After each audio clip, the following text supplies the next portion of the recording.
Okay, stop. I need you to look at what is behind me right now. I can't believe this. I really can't believe this. The flagship alone is 137 meters long, 5 times the size of Columbus's Santa Maria. Columbus hasn't even been born yet. This is 1421 AD, and China has already mapped the world. 50 years from now, Columbus will set sail with 3 ships, and the world will call it the Age of Discovery. This is Nanjing, China, 1421 AD, the 7th and final treasure voyage of the Ming Dynasty fleet. They're 137 meters long, 55 meters wide. I knew the numbers, and they didn't prepare me. They carry silk, porcelain, gold, gras, and the message that China is extraordinary and does not need your territory. Zheng He is not sailing to conquer. He is sailing to connect. Every port he enters, he offers gifts and asks for tribute in return. Not military tribute, symbolic tribute. He gets it, every time.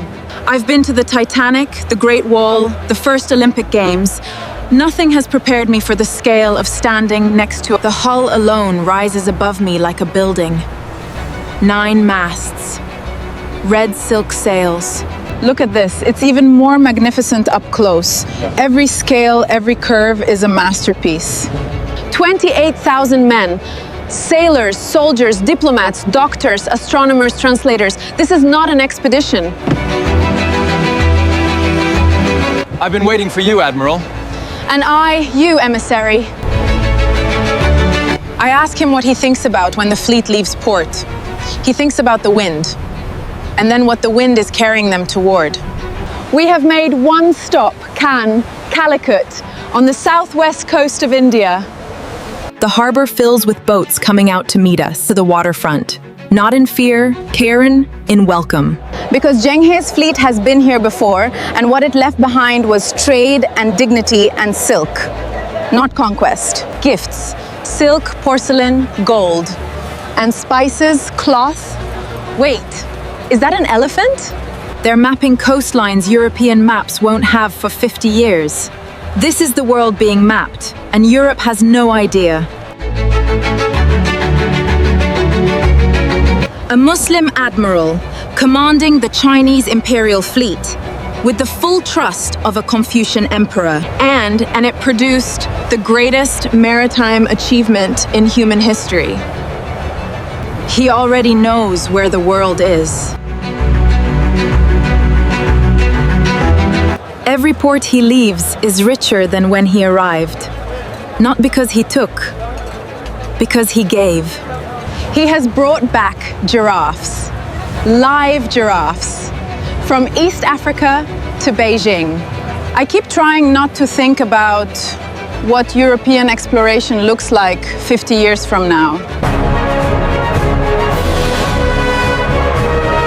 He doesn't know what's coming, does he? I do. It's a great harbor.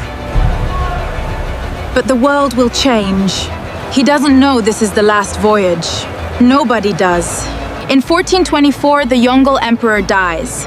The new emperor issues an edict. No more voyages.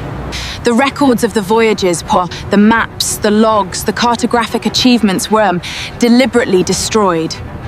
One scholar destroys Zheng He's records specifically, personally. He considers it a service to China. 317-3, the largest fleet in history to the smallest expedition that changed the world. Not because Columbus was better, not because Columbus was more capable, because China chose to stop. The world that Zheng He built, the network of trade and connection continues without the fleet behind it. That matters. That is not nothing. But the maps are gone. The records are gone. They're gone. The ships are gone. And the world gives someone else the credit. Zheng He dies in 1433 Thai, at sea, near Calicut, the place where I watched him give silk to a city that welcomed him like a friend.